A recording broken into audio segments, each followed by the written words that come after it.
playing the positions that they focus on, and we'll be working on technique for the whole week. So it's a progression of teaching, a progression of evaluation and testing that we'll be putting these kids on, so we can get a lot of information on them. Tell us briefly about the process, the selection process for the Youth All-Americans. The Youth All-Americans, these are kids that every one of them attend our camp, and they participate for at least 1 week summer, and they're being evaluated by an offensive coach and a defensive coach, because each one of these kids at offense-defense camp, they play a position on offense and their position on defense. So they're evaluated on both sides of the ball for a variety of things, and they're given awards at the end of each week. These awards are maybe the offensive MVP, defensive MVP, or perhaps it's the alignment award. So we give out 4 per age group, and they're usually 2 years in an age group. So we give out quite a few awards, and those children are invited to attend this game. They are named All-Americans, Youth All-Americans, and then any of the children that were close. If there's a boy that was really, really close to being named, say, the offensive MVP, he'll be invited also, even though he may not have gotten the award at camp. So we'll invite those kids here. They're the cream of the crop at every single camp. So we bring all those locations, all 40 of our locations here, all of those MVPs to compete in this type of an event here. Bring them in here, and then we work with them for 3 or 4 days of putting a team together, and I'm blown away every single year at how well they can do by putting an offense and a defense in such a short period of time with young people. You mentioned the amount of new athletes that take the field every year in youth football.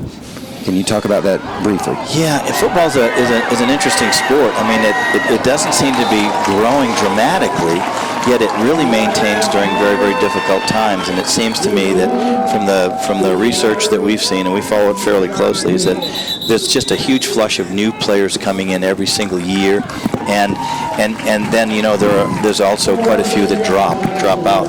Yet there's so many coming in, and those that drop out, it maintains. At the youth level, it maintains a very, very healthy population of players every year. So that's been great for the sport. It's been great for us, and football continues, I think, to grow in popularity across the nation. What could you tell a parent whose child never played football that wanted to get involved in it and has never been introduced to offense-defense? What can they expect? Number one, I think the first thing I tell parents is don't push it. Make sure that their child is having fun. Make sure that their child wants to play football first, and get him into a local league and give him a chance to play. I don't care if it's flag, contact, whatever. Just give him a chance to play the sport and have a little bit of fun with it. At offense, defense, we're glad to have them come in, because we teach all levels of players. It isn't just the kids that have been playing forever. So I know when we get them in, we break them up into groups, homogeneous groups, where we're able to put the kids that are less experienced with the less experienced ones. They're obviously broken down by age and size and weight, but even experience level, we're able to do it at our camps. And at that point, we challenge kids, no matter what level of player they are. If they're experienced, then they're going to be playing against kids that have been playing longer, kids that are their size. So I would encourage parents to give their kids a chance to play, in the fall, with a local program, and if their child looks like he likes it, I'd get them into this type of program. At offense, defense, that's where we can really instill upon them, a love of the game, if it's what they'd like to do. Lucky, bring us up to speed on the game.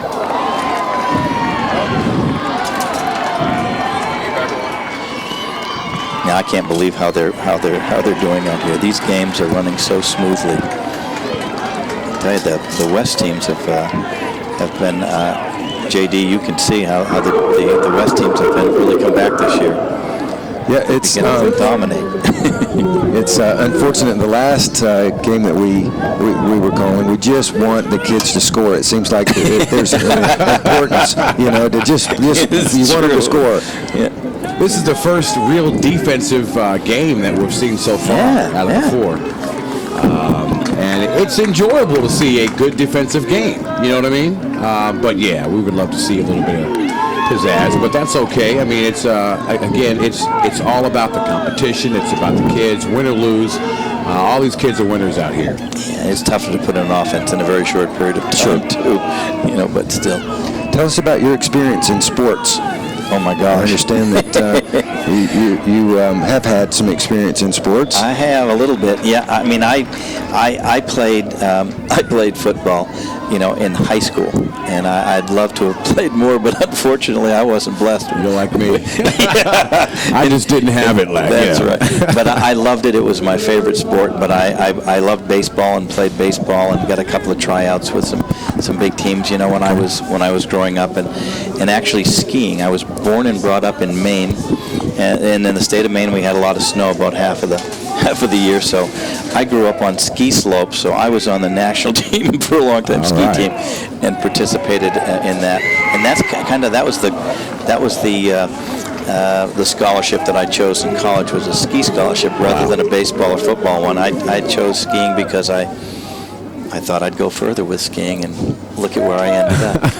The wrong move. Yeah, right. No. Tell us anything. I haven't skied in 10 years, so I love football. I've missed it ever since I've been away, and I got a chance to get back into it about 15 years ago. All right.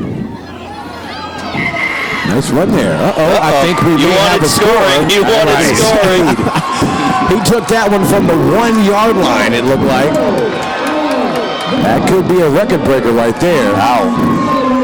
Wow. What a run.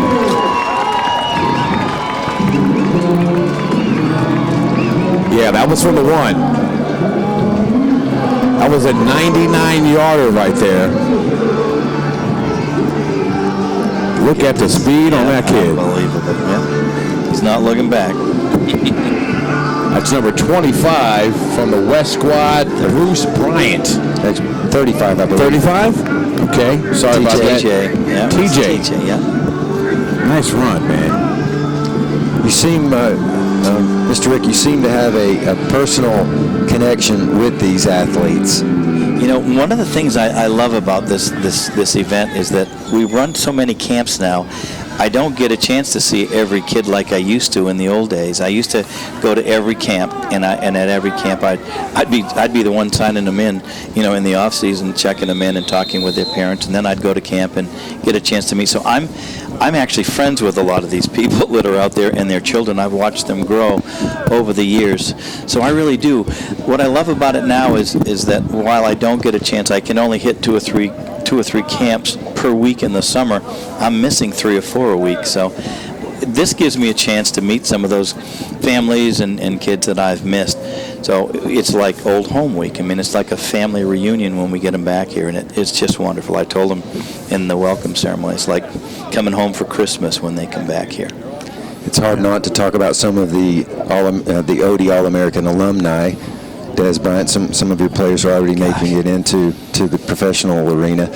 How about one of your Heisman Trophy winners? Gosh sakes, Cam has been like the poster boy for offense defense here for more than a couple of years. But he's really somebody that went to our camp. We almost didn't select him for our bowl game.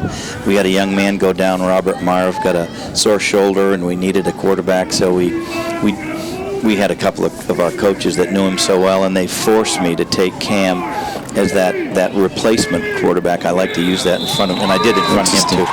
But sure. he came to our camp, and from the first second he stepped on the field, he showed us the mistake that we made in not selecting him first. I mean, he took over the practice, the pregame practices for that week.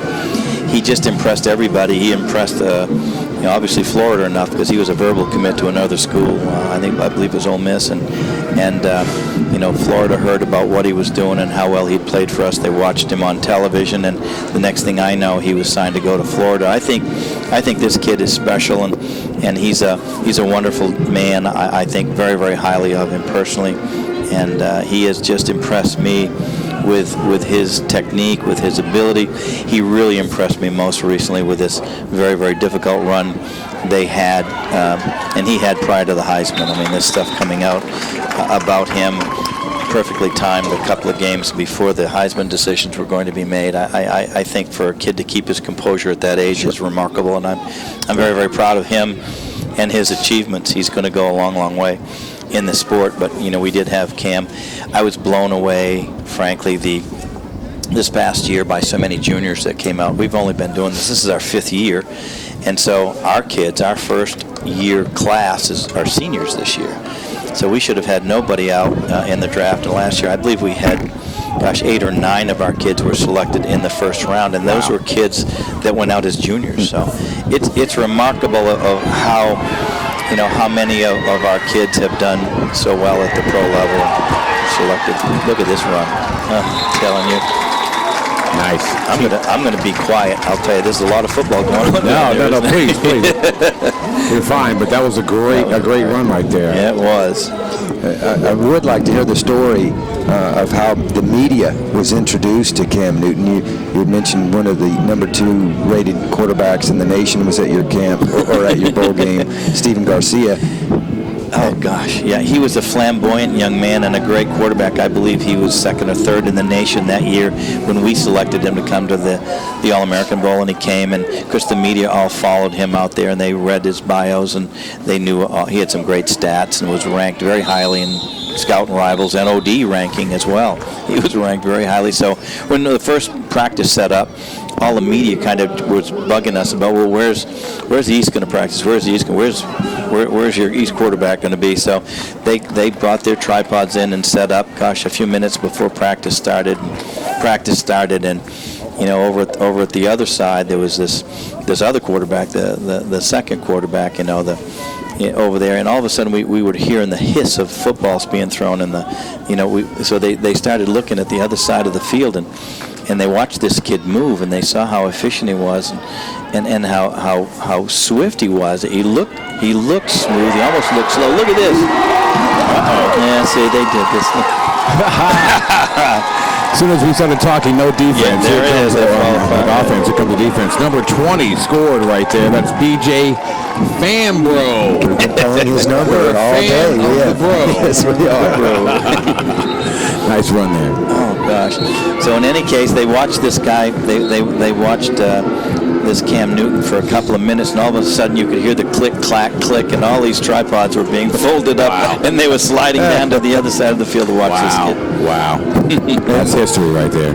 He became your MVP, if I remember. Yes, he did. I mean, he not only practiced well out on the field, he ended up starting for the East team, and I threw a pass in the first quarter that was unbelievable, and played extremely well, and was the MVP of that game. Did you see the grace that we see now back then in high school? Boy, I hate to sound like a pompous person, but yeah, I mean, I honestly did. I mean, he was as smooth as butter. I remember telling people, he almost looked slow, but he was so quick. I mean, he was smooth and he efficient.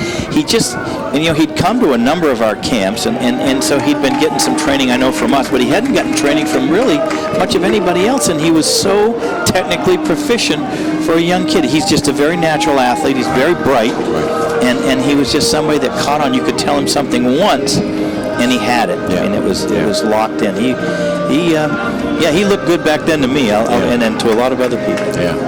He was a perfect example of somebody that just had not received a lot of exposure. That's right. He had not enough people. He wasn't ranked at Scout and Rivals at the time. Wow. Unranked. Incredible. And he's somehow, even through the season he's had, he seems to remain so humble. No doubt. Unbelievable. Which obviously has to, deal with a lot of his upbringing. And, of course, offense, defense. I mean, you teach the kids about the game, but you also teach them about life and composure and how to carry yourself, the character, the life skills, the ethics that it takes to become, because when you're a superstar, it's more than just performance. It's playing on the field and off the field. And I think that's one of the things that's impressed me so much about offense, defense so far. It is. It's being centered. I mean, I think, they work hard to get here. They have to. They have to be focused, and if they're not going to work, then somebody's going to blow their doors off. That's right. That's for sure. But many of these kids are blessed, and with a wonderful family that supports them with their size and whatnot. And we try to get them to understand that they are not the center of the universe. That's right. They are not. That if they can understand that at this young age, if we can begin to introduce that to them, that they need help right now and ongoing, But if they continue to work hard and do their part, their family, their God will Absolutely. will walk with them. Absolutely.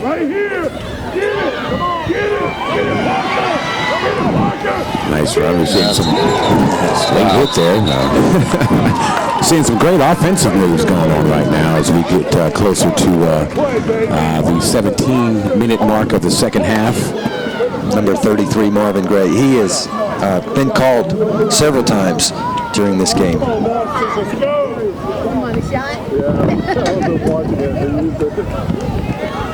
Do you have a special moment? I mean, the year that Cam had may go down as one of the greatest performances, college performances of the year. Do you have a special or more fond memory of a particular player or event that you saw him?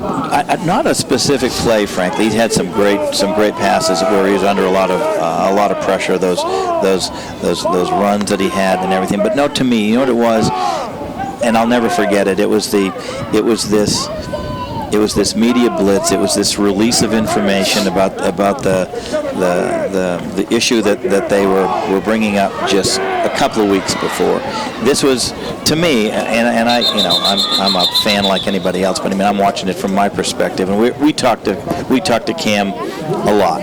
He's very close to our program, close to our hearts, and just to see that thing released just a couple of weeks, and that was, from my perspective, a design to see what the kid had. I mean, it was to break him down, and it was to get him to lose focus on what he was doing. So my Cam Newton year really was when that kid just kind of, was able to stay focused, get away from the media. Don't take the interviews. Stay away from the thing and stay focused on what your job is, which was to win football games. And I think I was very, very proud of how he was able to overcome that media blitz on him and do the job that he had to do. I'm very proud of him for that, because not very many kids could. See another touchdown there from the West team.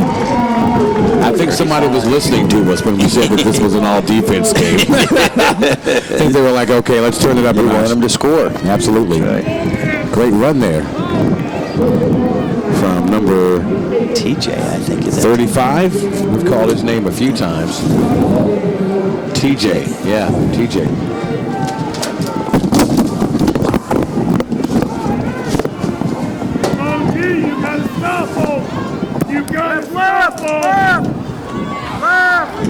See if they can get the 1-point conversion to take the lead. There's a handoff. TJ's got it in, cuts up in the middle, and easy touchdown. I don't even think he was touched, actually. Great move. I mean, that was a pro move right there. Yes, it was. Did you see that? Let's take a look at the replay. Here we go. He's on the outside, and boom, cuts on a dime up the middle. Number 35, TJ, he's one to watch right there. Is that TJ Gabriel? I'd like to recognize his efforts. Not going to even try to interpret the chicken scratch there. We believe it's Gabriel. TJ and family, you know who he is. One last thing on Cam. It's such a joy to speak about him. But and you just talked about the distractions that you were expecting off the field. But he never seemed to lose his smile, his charm, his charisma. Yeah, he's well-centered. I'm telling you, he knows where he's from. He's he puts his faith in God, and he knows that God's going to take him, wherever he's going to want him. And he's just going to stay focused and work as hard as he can. And I think that's the number one thing I can say about the kid. He was with us at our camp in Atlanta this year, and thank God for really where he was. He's a spiritual young man and a kid that just is very, very confident, yet he's very, very humble. And it wasn't just the fans in the seats. I noticed a couple of times the officials were apparently Cam Newton fans. I'll never forget when you saw one of the officials talking with him on the sideline after he had scored, and then you see Cam smile, his big smile, and he takes off one of his wristbands and he hands it to the official. Wow. He's an easy fellow to root for. I'll tell you that. Yeah, he's going to do well in the pros too. I mean, he is so technically. He's technically relatively. He's advanced for a young man going into the pros. I mean, he's got some of the kids that are playing now in pros. Some of the young pros. His technique is more advanced than theirs. Wow. Yeah, it really is. Yeah. Do you expect him to come out in the draft? I'm thinking that he will. Yeah, I'm pretty sure that he will, and I think it'd be a good time for him to do it. I hate to have him not finish school, but it's He it's can an always go opportunity. back. Yep. Oh, sure, and he should, and he needs to, and he's in a wonderful school right now, and needs to get that education. But when the window opens, I think he may be wise to take it, and I think this will be a good year for him to do it. He'll go high. He'll go high. All right, the pressure is on. The West has taken over the lead 13-12 with a little under 12 minutes in the game, second half. And, boy, the West has kind of come alive. Garrett McLean on the stop. He's made a presence. Right.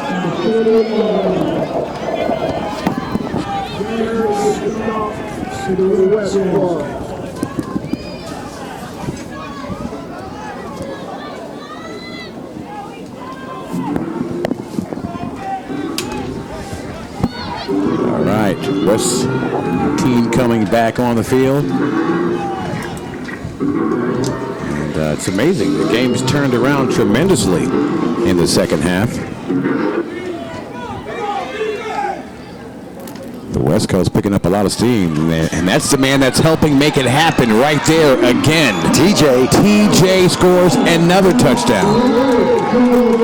I don't even think a hair was put on him. I mean, that dude, he wasn't even touched. Check out the playback. Starting to work together now. Great blocking first and foremost, but the guy's got speed. And look how he turned that corner. I mean, that's just pure talent right there. Number 35. That's TJ. TJ. Can't figure out his last name as of yet. We're gonna have to. But he has turned out to be the flower that's blossomed in concrete, as the West team was scoreless in the first half. Now it looks like they're taking over the East 19-12. Here comes the conversion at the snap. And TJ gets it again, tries the same play last time. Unfortunately, this one didn't go, but hey, they're up by 7 points right now over the East. 19-12 with less than 10 minutes left in the game. And this is, again, game 4 of 8 that we're playing today here in Myrtle Beach, South Carolina. Happy New Year once again. Dougie Styles along with my man JD. Enjoying the day. Doug Shaw And Memorial after this, Stadium. we're going surfing, right? We're going surfing tonight? I like that idea. We do night surfing here in Myrtle Beach. Yeah, we like to surf with the sharks. Perfect day for football. Yeah, it is. Okay, let's see if the East can try to redeem themselves.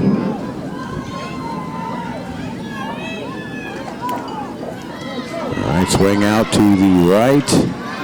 Number 51 cuts back in, comes back out. Great effort, individual effort. Absolutely. Number 51.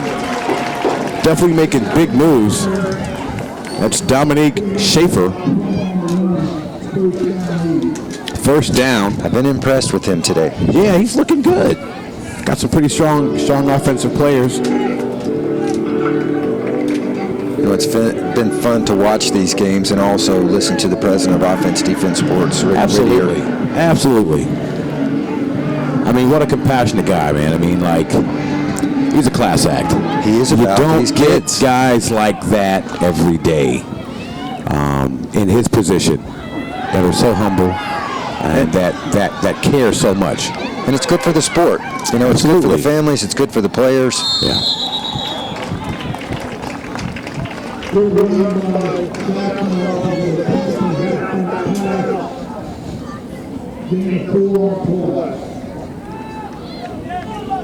Had a gain of 4 right there, with the East trucking forward at their 46 now.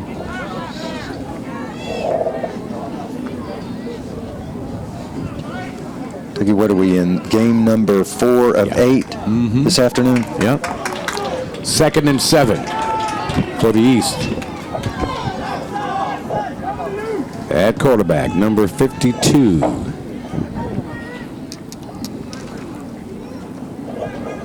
Nice toss off to number 30. Nice juke moves on the inside.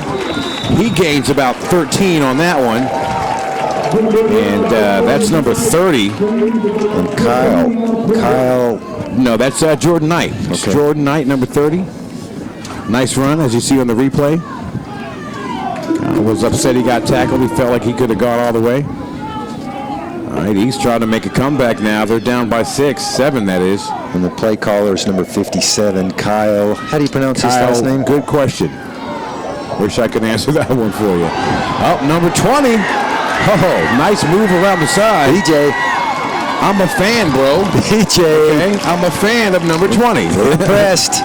BJ fan, bro. Having a day. I'm a fan of the bro. Nice run. Another first down for the East. They try to encroach upon the West team for another score. If they can catch a touchdown and the conversion, we'll have a tie game with 6 minutes and counting. I believe we're going to see a score here. He takes the snap. Look at the size of him. He's a big kid. Nice cut on the inside. He's got agility. He's not giving up. Just will not be denied. Number 30, Jordan Knight. Nice run, young man. Impressive kid. Absolutely. Check this out. Great blocking, first and foremost. Patient. Yep. You know, he's not giving up. I think he may have eluded about 3 or 4 tackles on that one, Jake. And I believe it's number 40, Blake McNamee, that finally got him. All right, we're at the 1-yard line right now with the East. Ready to take one in. Gives it back to number 20, and we have another touchdown. BJ again. Right. Is that BJ? That's number, I believe that's number 20. Yep, BJ Fanbro. We're a Fanbro. He's a little guy, too. Nice, ducks his head. Has he scored all of their touchdowns? I don't believe so. I believe, well, you know what, he may have. I think Jordan may have scored 1 or 2. But I think he is pretty much the man right now.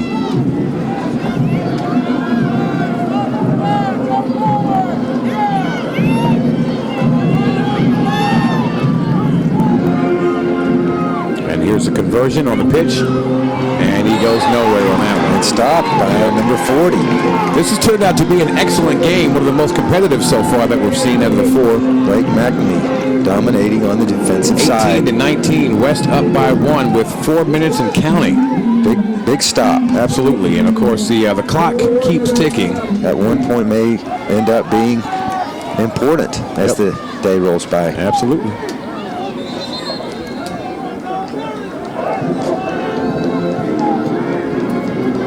Happy New Year's once again.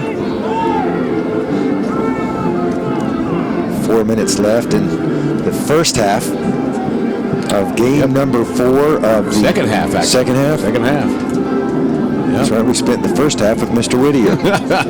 Great information, though. It was a pleasure to speak with him. with him. What a great guy, man. I want to be like him when I grow up.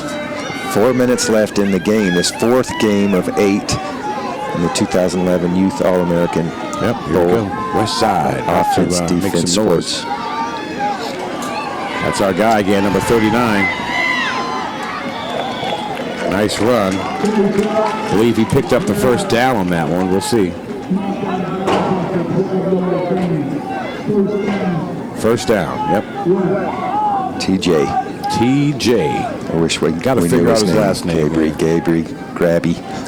Gabby. I'm going to find out. I think that's an R. Thanks, Coach. Appreciate that. I know, Appreciate the help. Yeah. Next time, put it on a Word doc. Look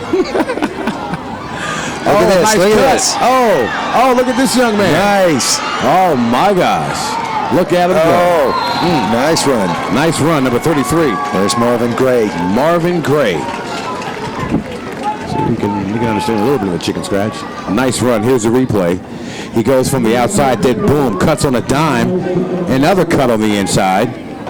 Takes it outside, then comes back in and stretches for about 50 yards. About a 50-yard run. The games these athletes put together is fun. It's exciting to be here and watch these kids play. Yep. And they're making it happen, man, I tell you. I've seen some exciting running backs so far. That's number 35. He's got it again. Is that DJ? That's Garrett. Okay. Garrett McLean.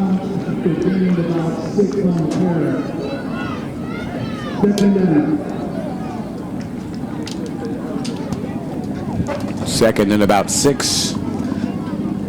And the West team is making a move to another 6 points. And we're at that 2-minute warning point as the clock continues to tick with these all-star games. They run about 35 minutes per half. We have 2 of them. Nice run. Flag on the play. Okay.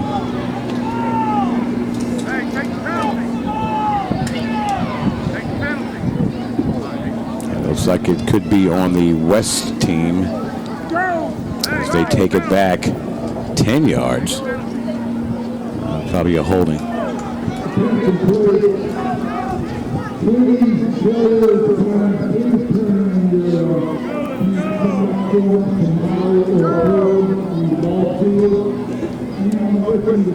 Game 5 right around the corner. Stick around for some of the best youth players in the country here in Myrtle Beach, representing offense, defense. 2nd and 4. There's BJ again. He cuts. I'm sorry, that was about 2nd and 14. Now about 3rd and 5. That's TJ Graby. TJ Graby. Garby. Garby. We're going to have to stick with one of those. Garbo. I'm going to have to stick with TJ. Okay. TJ. Yeah, I think we could safely say that. I think he's the only TJ on the teams, though. All right, we're getting down to less than a minute now. 53 seconds left. West with the ball on their 5-yard line. Make that 10-yard line. Trying to take it in and increase their lead. Yep, they're up by 1. Unless something crazy happens. Unless something crazy happens. 53 seconds left in the game. Yep.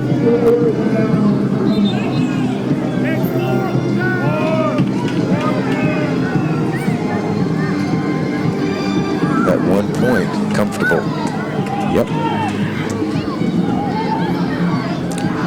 Think they'll try to run the clock out, or do you think they'll? They're going in. I think they're going to run it out.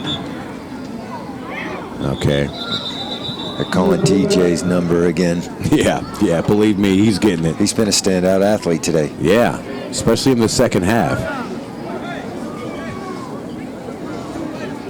I mean, I've seen some natural moves from him that you can't teach. You can't teach those moves. And for the east side, you can't help but be impressed with number 20, BJ Fambro. Absolutely. It's BJ TJ day. There he is.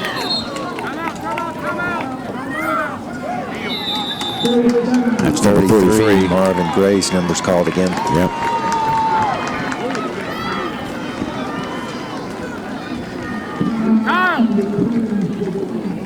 All right, East Coast team takes a timeout right now as they try to regroup and figure a way to Stop.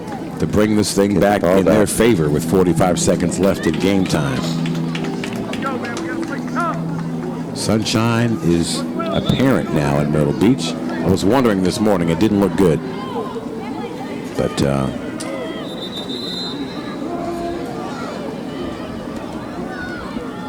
45 seconds left in the game. 1st and goal for the West. From the 5. Looks like they're going to take it unless something astronomical happens.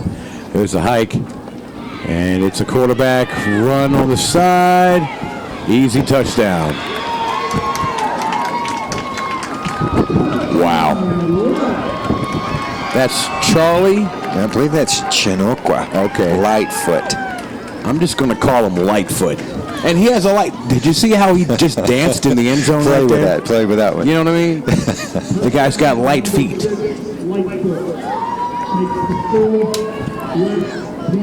25-18, West over the East. As this will probably be the final play. Well, don't even know if we're going to get to the play or not. I think it's a wrap, guys. The West has come back to beat the East. 25-18. What a game. What a game. You know, we were talking about prior to, we didn't see much offense, and then all of a sudden, the offensive team on the West team just took off. We like to see the scores.